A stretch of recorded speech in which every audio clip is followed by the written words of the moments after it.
আসসালামু আলাইকুম, সবাই কেমন আছেন? আজকের ব্লগে আমি আপনাদের নিয়ে এসেছি খুলনার অন্যতম সুন্দর, জনপ্রিয় এবং আকর্ষণীয় একটি জায়গা, যা অবস্থিত খুলনার চরেরহাট এলাকায়।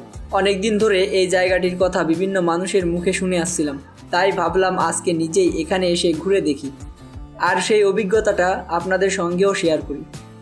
তাহলে আর দেরি না করে চলুন শুরু করা যাক আজকের ভিডিও।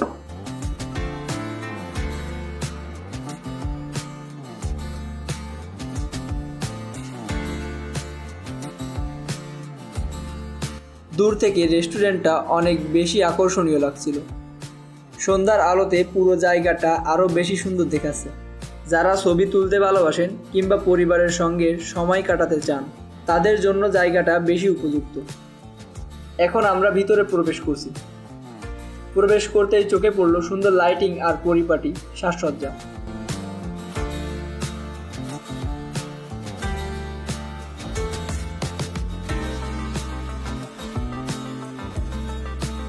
চারদিকে তাকালেই বোঝা যায় জায়গাটার ডিজাইনে আলাদা যত্ন নেওয়া হয়েছে।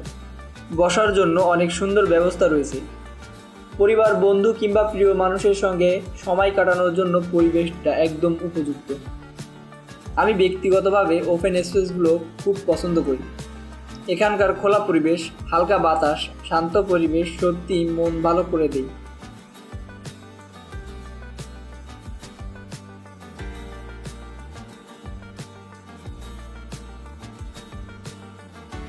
আর একটা ভালো বিষয় হলো এখানে আসতে খুব বেশি খরচ হয় না। যদি আপনি শিববাড়ি থেকে আসেন তাহলে যাতায়াতে মোটামুটি 50 টাকার মতো খরচ হতে পারে। তাই অল্প বাজেটে পরিবার, বন্ধু কিংবা প্রিয় মানুষকে নিয়ে এখানে সুন্দর একটি সময় কাটিয়ে যেতে পারবেন। চারপাশে সবুজ পরিবেশ সত্যি মনকে অন্যরকম প্রশান্তি দেয়। শহরের ব্যস্ত জীবন থেকে একটু দূরে এসে এমন পরিবেশে কিছুটা সময় কাটালে মনটা অনেক বেশি ফ্রেশ হয়ে যায়।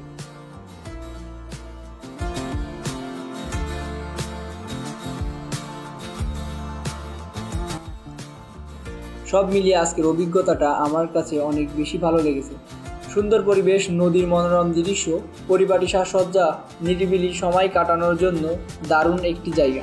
যদি খুলনাতে এসে নতুন কোনো রেস্টুরেন্টে ঘুরতে চান তাহলে দায়ানস হল একবার অবশ্যই ঘুরে দেখতে পারেন। তো বন্ধুরা, আজকের ভিডিওটি এখানেই শেষ করছি। সবাই ভালো থাকবেন, সুস্থ থাকবেন। দেখা হবে পরের কোনো ভিডিওতে।